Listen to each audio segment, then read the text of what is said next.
या कार्यक्रमाचे प्रायोजक प्रिजो कन्स्ट्रक्शन्स लातूर, बांधकाम व्यवसायातले एक विश्वसनीय नाव. नमस्कार, मी गणेश स्वामी आपलं द रिंगण लाईव्ह मध्ये मनापासून स्वागत करतो. आजच्या बेधडक चर्चेचा आपला विषय आहे नांदेडची विधान परिषदेची निवडणूक. नांदेडची विधान परिषदेची निवडणूक लागली आहे आणि प्रचंड असे उमेदवार नांदेडच्या विधान परिषदेच्या निवडणुकीमध्ये आहे. नांदेड विधान परिषदेमध्ये फक्त नांदेड जिल्ह्याचाच समावेश आहे. या ठिकाणी नांदेड जिल्ह्यातील जिल्हा परिषदेची निवडणूक त्या ठिकाणी होऊ शकली नाही, म्हणून जिल्हा परिषदेचे सदस्य आणि पंचायत समितीचे सभापती हे त्या मतदानापासून वंचित राहणार आहेत. आणि आज आपण नेमकं नांदेड जिल्ह्याची काय परिस्थिती आहे आणि नांदेड जिल्ह्यामध्ये कोणाचं पारडं जड आहे हे जाणून घेण्याचा प्रयत्न द रिंगण लाईव्हचे संपादक राजू पाटील जी यांच्याकडून आपण करणार आहोत. सर, आपलं द रिंगण लाईव्ह मध्ये मनापासून स्वागत आहे. नांदेडची विधान परिषदेची निवडणूक लागलेली आहे. काय वाटतं आपल्याला की नांदेडच्या विधान परिषदेमध्ये कोणाचं पारडं जड आहे?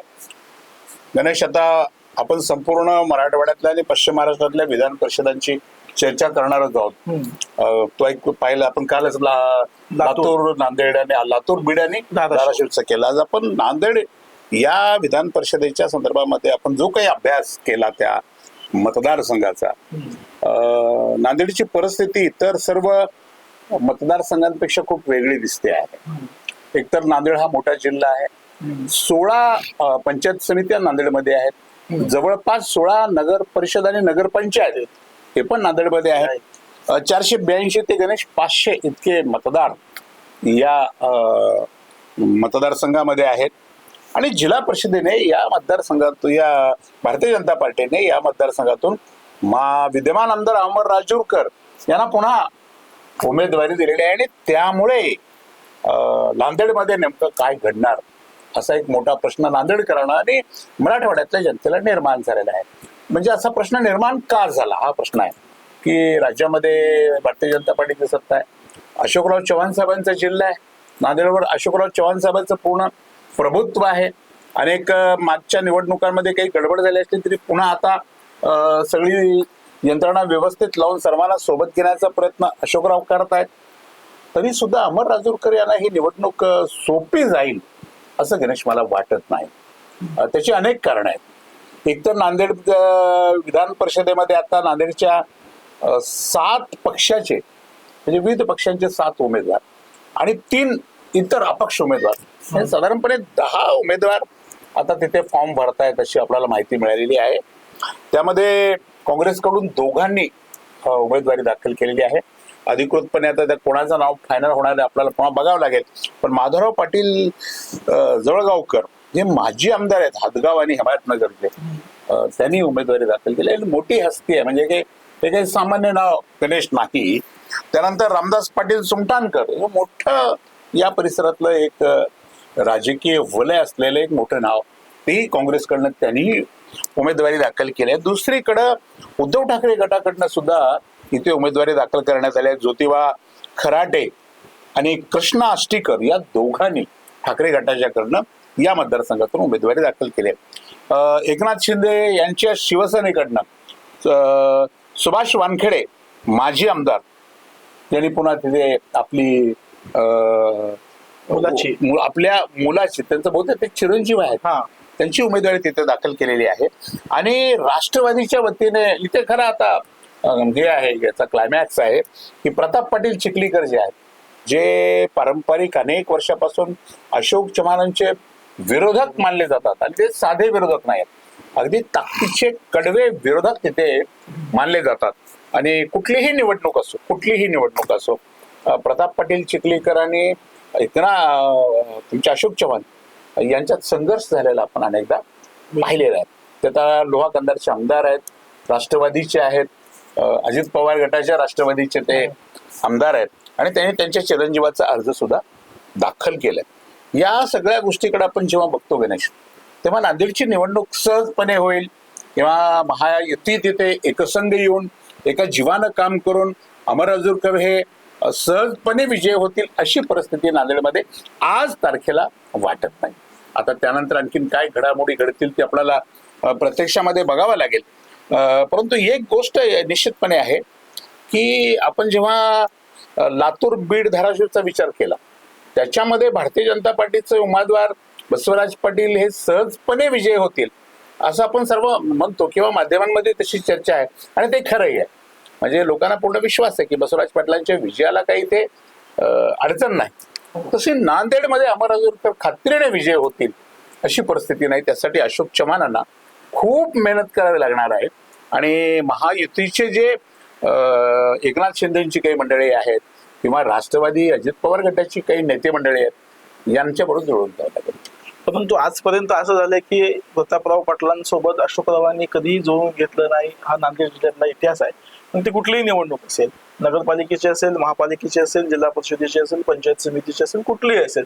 पण आजच्या परिस्थितीमध्ये नांदेड जिल्ह्यामध्ये अशी परिस्थिती निर्माण झालेली आहे की प्रताप पाटील चिखलीकर आणि शिंदेची शिवसेना म्हणजे तिथले बालाजी कल्याणकर आमदार आणि बोंडारकर आमदार म्हणजे ह्यांची जी नाही बोंडारकर तर ह्यांची जी किंग मेकरची भूमिका असणार आहे किंवा ह्यांची निर्णय क्षमतेची जी भूमिका असणार आहे, आपल्याला काय वाटतं सुनेत्राबाईंनी प्रताप पाटलांना थांबवतील की तुम्ही थांबा आणि महायुतीला सहकार्य करा? मला असं वाटतं की सुनेत्राबाईंनी यामध्ये हस्तक्षेप करतील आणि प्रताप पाटलांना सांगतील की महायुतीचा जो आपला उमेदवार आहे अमर राजूरकर हा विजय झाला पाहिजे. त्यासाठी तुम्ही अंतर्गत जे काही मतभेद आहेत ते बाजूला ठेवून आपण पूर्णपणे अमर राजूरकरांच्या पाठीशी तुम्ही खंबीरपणाने उभे राहा. किंवा एकनाथ शिंदे सुद्धा आपल्या उमेदवाराला, त्यांचे जे उमेदवार आहेत एकनाथ शिंदे यांचे, ते त्यांना सांगतील 2 उमेदवार आहेत त्यांचे की तुम्ही आता विड्रॉल करून घ्या आणि ताकदीने अमर राजूरकरांच्या पाठीशी आणि उभे राहा. विशेष म्हणजे याच्यामध्ये प्रताप पाटलांचे आणि देवेंद्र फडणवीस यांचे फार घनिष्ठ संबंध आहेत. आणि कारण की ते आधी भाजपमध्ये होते त्याच्यामुळं भाजपची 5 वर्ष खासदार असताना त्यांनी म्हणजे त्यांचे आणि देवेंद्रांचे जे चांगले संबंध आहेत. त्यामुळं तुम्हाला वाटतं का देवेंद्रजी पण हस्तक्षेप करतील यामध्ये? निश्चितपणे प्रताप पाटलांना एक फोन देवेंद्रजी सुद्धा करतील की आपण सहकार्य करा, मदत करा, आपल्या उमेदवार कुठल्याही परिस्थितीत त्याला धोका होणार नाही याची काळजी घ्या. हे सगळं खरं आहे गणेश. परंतु प्रताप पाटलांचे समर्थक मतदार किंवा एकनाथ शिंदेचे समर्थक मतदार हे नेमकी काय भूमिका बजावतील अशी एक मोठी शंकाच आहे पूर्णपणानं. आणि एकनाथ शिंदे आणि अजित पवार गटाचे प्रताप पाटील चिखलीकर या दोघांच्या खऱ्या खुऱ्या भूमिकेवरच आता अमर राजूरकरांचं भवितव्य अवलंबून आहे. जर समजा प्रताप पाटील चिखलीकरांनी पक्षाचा आदेश मानून किंवा देवेंद्रजींच्या टेलिफोनवरून चर्चा झाल्यामुळे शांत बसायचा जरी निर्णय घेतला शांत, तरी सुद्धा अमर राजूरकरांना धोका होऊ शकतो अशी परिस्थिती आहे. कारण प्रताप पाटील चिखलीकरांच्याकडे स्वतःच्या 4 नगरपालिका आहेत, स्वतःच्या म्हणजे त्यांच्या नेतृत्वाखाली काम करणाऱ्या. परंतु नांदेड जिल्ह्यामधल्या आणखीन 2-4 नगरपालिकेवर प्रभाव टाकू शकतील अशी प्रताप पाटलांची ख्याती नांदेड जिल्ह्यामध्ये नक्कीच आहे. त्यामुळं आज आपल्याला खात्रीनं म्हणता येत नाही की आता अमर राजूरकर सुद्धा इथे या मतदारसंघातून सहजपणे विजय होतील असं आज खात्रीनं म्हणता येत नाही. बरीच मेहनत करावी लागणार आहे, कष्ट करावे लागणार आहेत, सगळ्यात तडजोडी कराव्या लागणार आहेत, एकत्र बसावं लागणार आहे. यासाठी आता 2-4 दिवसामध्ये काय काय घडामोडी घडतात हे आपल्याला पाहायचंय. आणि नांदेडमध्ये कसं आहे बघ, कोणीही सांगितलं आणि काहीही घडलं तर अशोक चव्हाण आणि प्रताप पाटील चिखलीकर यांचं मनोमिलन कधी होण्याची शक्यता नाही. मनोमिलन खऱ्या अर्थानं मनोमिलन ठीक आहे, तडजोडी म्हणून कोण मागे पुढे सरकेल आपल्या पक्षाचा आदेश म्हणून, महायुती म्हणून, परंतु मनापासून हृदयापासून एकमेकांची मैत्री कदापि होण्याची शक्यता दिसत. आणखी ते आपण बघितलंय त्यांच्या लोकसभेच्या निवडणुकीच्या वेळेस अशोकरावांचा भाजप प्रवेश झाला आणि अशोकराव हे आणि प्रतापराव हे लोकसभेत एकत्र होते. मात्र ते त्यामध्ये प्रतापराव पाटलांचा पराभव झाला. त्यांनी प्रतापराव पाटलांनी अशोकरावांवरच पराभवाचं खापर फोडलं आणि त्यांनी मग देवेंद्रजीशी बोलून राष्ट्रवादी काँग्रेस पक्षाला ती जागा सोडून घेतली लोहा कंदारची. त्याच्यामुळे आपण बघितलं की एका पक्षात असून सुद्धा प्रतापराव पाटील आणि अशोकराव चव्हाण यांचं कधी सूत जुळलं नाही. त्यामुळे आता महायुतीमध्ये त्यांचं सूत जुळतं का हे बघणं महत्वाचं. हे उद्याच्या निवडणुकीलाच ठरणार आहे. अमर राजूरकर जर सहजपणाने विजय झाले तर मग आता प्रताप पाटलांनी पूर्णपणाने मदत केली किंवा त्यांच्या डोक्यात असलेला काही राग लोभ जो आहे तो त्यांनी काढला नाही असा त्याचा अर्थ होऊ शकतो. पण अमर राजूरकर यांना जर फटका बसला तर त्यामध्ये मात्र प्रताप पाटील चिखलीकरांचं मोठा हात आहे असं आता नांदेड जिल्ह्यातच नाही तर महाराष्ट्रामध्ये सांगितलं जाईल. आणि ते खरंही आहे, कारण त्यांच्या नेतृत्वावर विश्वास ठेवणारे बघ आता आपल्याकडे नेमका फिगर नाहीये, 482 काहीतरी मतदार आहेत, 500 होऊ शकतात, 510 होऊ शकतात असं सांगण्यात येतं. भाजपची 250 ते 300 300+ भाजपकडे आहेत असं भाजपचा दावा आहे. नाही, भाजपचा दावा असला तरी ते तितकासा खरा या क्षणाला वाटत नाही. तशी परिस्थिती तिथली नाही. कारण बघा तिथे 16 सभापती आहे, हो. 16 नगर परिषद आणि नगरपंचायती आहेत. मग तिथली परिस्थिती प्रत्येक ठिकाणी खूप वेगवेगळी झालेली आहे. अनेक पक्षाचे लोक एकत्र तिथे निवडूनही आलेले आहेत. म्हणजे केवळ आता वनवे भाजपा प्रत्येक नगरपालिकेत आली आहे, नगरपंचायतीमध्ये आली आहे, अशी परिस्थिती तिथं नाही. हा गोष्ट खरी आहे की त्यानंतर यांनी भाजपला पाठिंबा दिला, यांची तडजोड झाली, आता सगळे आपण महायुतीत आलो, अशा पद्धतीचं वातावरण निर्माण केलं गेलं. 300 मतदार जर भाजपचे तिथं आहेत असं जर कोणी म्हणत असेल आणि कोणी दावा करत असेल तर मग अमर राजूरकरला राष्ट्रवादीची गरज नाही आणि एकनाथ शिंदेची गरज नाही. अगदी वनवेत त्याने निवडून जायला पाहिजे. हे खोटं आहे. ही परिस्थिती अशी नाही पूर्णपणाने. अमर राजूरकर आज तारखेला अडचणीमध्ये आहेत. त्यांना विजय होण्यासाठी बऱ्याच कसरती कराव्या लागणार आहेत.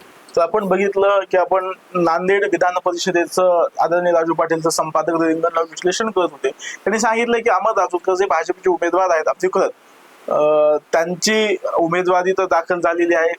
सोबत नागेश पाटील आष्टीकर यांच्या मुलाची उमेदवारी झालेली आहे. त्याच्यानंतर प्रताप पाटील चिखलेकर यांचा मुलगा प्रवीण पाटील चिखलेकर यांची उमेदवारी झाली आहे. आणि आता काँग्रेसमधून माधवराव पाटील जवळगाव हातगाव हिमतनगरचे माजी आमदार आहेत. नव्यानं आलेले रामदास पाटील सुमठाणकर यांची सुद्धा उमेदवारी आहे. त्याच्यामुळे आता विधान परिषदेची उमेदवारी नेमकं कोणाला आघाडीतून आणि युतीतून फायनल होते का, तेव्हा याचा फायदा तिसराच एखादा थांबून त्याच्या मताचं विभाजनाचा फायदा तिसऱ्यालाच होतो का? आणखीन एक मुद्दा आपल्या प्रेक्षकांना सांगायला हवा की नांदेड जिल्हा हा लातूर जिल्ह्याला लागून आहे, ही गोष्ट खरी आहे.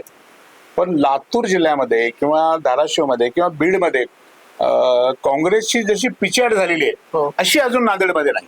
म्हणजे नांदेडच्या काँग्रेस कार्यकर्त्यांच्या मध्ये एक स्पिरिट आहे. ते पूर्णपणे प्रत्येक वेळेला मजबूतीने एकत्र येतात आणि अशोकरावांच्या विरोधामध्ये किंवा त्यांच्या उमेदवाराच्या विरोधामध्ये लढतात हे आपण पाहिलंय. त्यामुळं नांदेडच्या काँग्रेसच्या उमेदवाराला कमी समजायचं अजिबात कारण नाही. ते मोठ्या ताकदीने लढणार आहे. आणि दुसरा विषय म्हणजे प्रतापराव पाटील चिखलीकरांनी आता गावभेट दौरा सुद्धा सुरू केलेला आहे. त्याच्यामुळे आता प्रतापराव पाटील चिखलीकर हे विड्रॉल पर्यंत त्यांची काय भूमिका असते हे आता नांदेड जिल्ह्यातील मतदारांना आणि नांदेड जिल्ह्यातील राजकीय विश्लेषकांना ते कळणारच आहे. आणि नेमकं काय होतं, प्रतापराव त्यांच्या प्रवीण पाटलांची उमेदवारी ठेवतात किंवा नाही, किंवा मग अशी चर्चा नांदेडमध्ये सुरू आहे की शिंदेची सेना आणि प्रतापराव पाटील एकत्र येऊन काहीतरी चमत्कार करू शकतात, वेगळा प्रयोग करू शकतात, अशी चर्चा माध्यमांमध्ये आहे. आणि माध्यमात असंही बोललं जातं जर काँग्रेसच्या उमेदवाराला ह्यांनी पाठिंबा दिला तर काँग्रेसची सीट सुद्धा निघू शकते. मी हेच सांगितलं आपल्या विश्लेषणात, हे सांगितलं की राजूरकरांना सोपं नाही. म्हणजे अनेक काय पुढे गणित पडतील किंवा काय समीकरण आपल्याला बघायला मिळतील ते आपण पाहूया. पण आज तारखेला डोळे झाकून अशोक चव्हाणांचा उमेदवार विजयी झाला अशी परिस्थिती नांदेडमध्ये नक्कीच आज तारखेला नाही. तर सरांनी असं सांगितलं की अमर राजूरकर यांना ही निवडणूक आव्हानात्मक आहे. अमर राजूरकर म्हणजे अशोकराव चव्हाण यांचे मॅनेजमेंट गुरु असे समजले जातात. त्याच्यामुळे अमर राजूरकर यांना प्रतिष्ठा लावून त्या ठिकाणी अशोकरावांनी उमेदवारी आणण्यासाठी त्यांना प्रयत्न करावेच लागणार आहेत. आणि प्रतिष्ठा लावून त्यांनी उमेदवारी आणलेली अमर राजूरकरांना. नांदेडमध्ये अनेक निष्ठावंत होते, अनेक निष्ठावंतांना भाजपने डावलून त्या ठिकाणी अमर राजूरकर. हाही मुद्दा आता तो भाजपचा उल्लेख केलाय. आपल्याला हेच समजलं की नांदेडची जी निष्ठावंत किंवा अशोक चव्हाण वगळता जी भाजप आहे, म्हणजे अशोक चव्हाणांची भाजप वेगळी आहे नांदेडमध्ये आणि बाकी ओरिजिनल भाजप आहेत ती वेगळे. ती अशोक चव्हाण सोडून बाकीची भाजप पूर्णपणे नाराज आहे. त्यांना ती आवडलेली नाही गोष्ट. आणि मग ही सगळी मंडळी ज्याला आपण निष्ठावंत म्हणतो, लातूरमध्ये जसा प्रयोग केला त्याने, असा जर प्रयोग नांदेडमध्ये झाला, निष्ठावंत भारतीय जनता पार्टीचे कार्यकर्ते त्यांनी जर मग इतरांना पाठिंबा देण्याचा किंवा आतल्या आतून गुप्तपणे दुसऱ्याला मदत करण्याचा निर्णय घेतला तर मात्र पुन्हा अमर राजूरकरांची परिस्थिती खूप बिकट आहे. तर आपण बघितलं की येणाऱ्या काळात आता प्रतापराव पाटील आणि शिवसेनेचे 2 आमदार आहेत, बालाजी कल्याणकर, बोंडारकर, ही काय भूमिका घेतात आणि काँग्रेस काय भूमिका घेते या सगळ्यामध्ये हे बरंचसं त्याच्यावर अवलंबून असणार आहे. त्यामुळे विड्रॉल नंतर आपण बघूया की नांदेडची परिस्थिती काय होते. पण आजची परिस्थिती, आजच्या विश्लेषणातला एवढाच मी तुम्हाला सांगणार आहे की अमर राजूरकर यांना विधान परिषदेची निवडणूक ही सोपी नाही, ती आव्हानात्मक आहे. त्यांना सगळ्यांची मोठ बांधून ही विधान परिषदेची निवडणूक लढावं लागणार आहे, हे तेवढं मात्र खरंच आहे. आपण दररोज एका जिल्ह्याचा आढावा विधान परिषदेमध्ये घेतोय. आपण काल लातूरचा आढावा घेतला, लातूर, धाराशिव, बीडचा. आता आपण नांदेडचा घेतलाय आणि उद्या आपण आता परभणी आणि हिंगोली या जिल्ह्याचा आढावा आणि तिथली काय परिस्थिती आहे विधान परिषदेची ती बघण्याचा आपण प्रयत्न करणार आहोत. अशाच ताज्या घडामोडी आणि बातम्यांसाठी पाहत राहा द रिंगण लाईव्ह. हे जर आपण युट्यूबवर बघत असाल तर युट्यूबचं चॅनल आमचं सबस्क्राईब करायला विसरू नका आणि जर फेसबुकवर बघत असाल तर फेसबुकच्या पेजला फॉलो करायला विसरू नका. धन्यवाद.